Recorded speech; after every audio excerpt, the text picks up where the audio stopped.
সালের উপনিবেশ বিরোধী আজাদী লড়াইয়ে পরবর্তীতে 1971 সালের স্বাধীনতা সংগ্রামে আর এক নতুন দিশা ও প্রত্যয়ের জন্ম দিয়েছে 2024-এর ঐতিহাসিক ছাত্র গণ অভ্যুত্থানের মাধ্যমে। এই অভ্যুত্থান কেবল ক্ষোভের বিস্ফোরণ নয়, এটি ছিল নতুন রাজনৈতিক কল্পনার জন্ম মুহূর্ত, যেখানে তরুণেরা স্পষ্ট ভাষায় জানিয়ে দিয়েছে বর্তমান ব্যবস্থা আর চলতে পারে না। নতুন রাষ্ট্রকল্প প্রয়োজন, প্রয়োজন এক নতুন পথ। নতুন রাষ্ট্র ও রাজনীতির আকাঙ্ক্ষায় জুলাই গণ অভ্যুত্থানের সূচনা করেছিল। যুব শক্তি জুলাইয়ের গণ অভ্যুত্থানেরই ধারাবাহিকতা।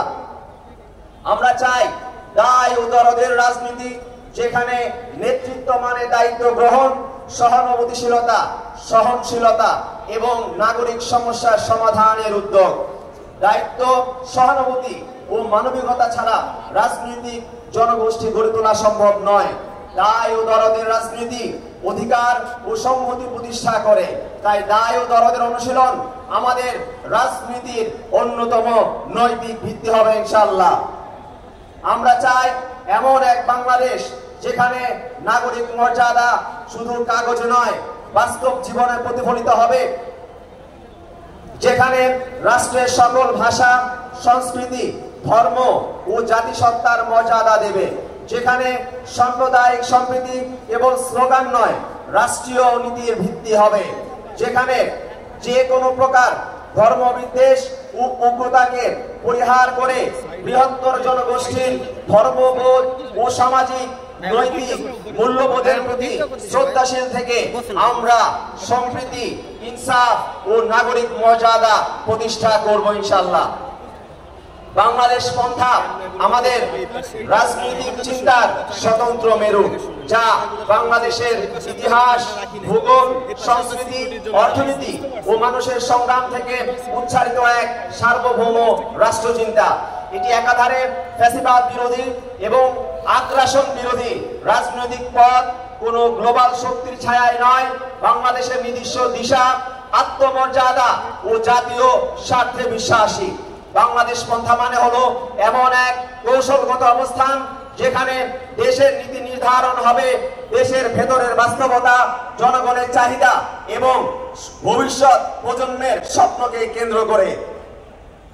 আমরা বিশ্বাস করি বাংলাদেশ কেবল একটি রাষ্ট্রিক সীমানা নয়, এটি একটি বহুদ্বীপীয় সভ্যতা।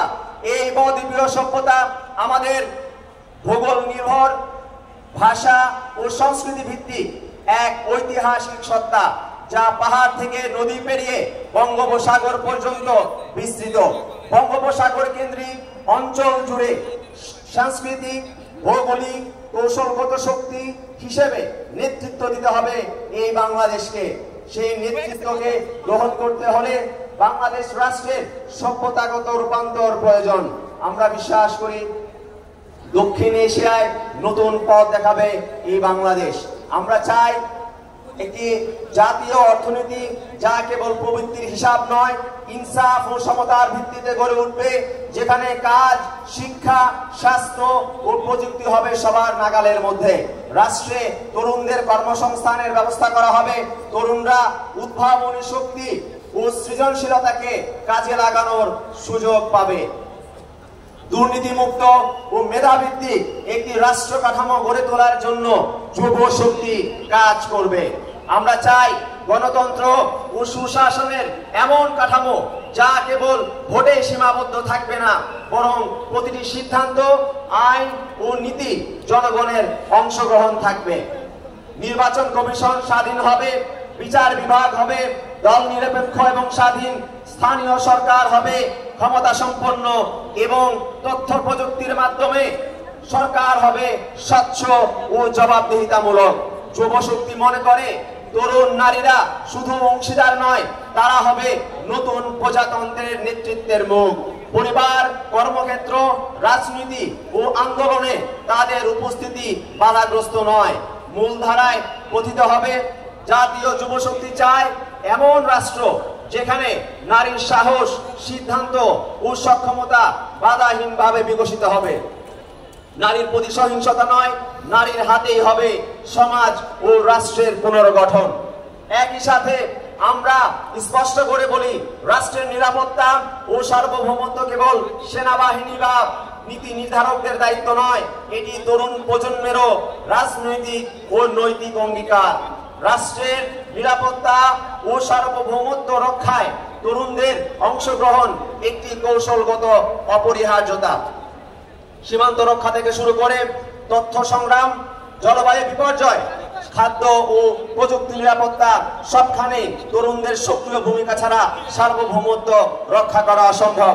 বহুরূপী চ্যালেঞ্জ আমাদের সামনে রয়েছে: চাকরির সংকট, উদ্যোক্তার পথে বাধা, প্রযুক্তিহীন শিক্ষা, মাদকের ভয়াবহ বিস্তার এবং অন্তঃসারশূন্য বাজার নির্ভর সংস্কৃতি তরুণদের বিপথে ঠেলে দিচ্ছে।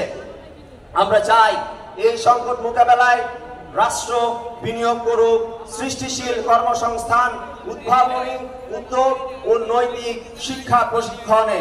প্রতিটি তরুণ যেন সিদ্ধান্ত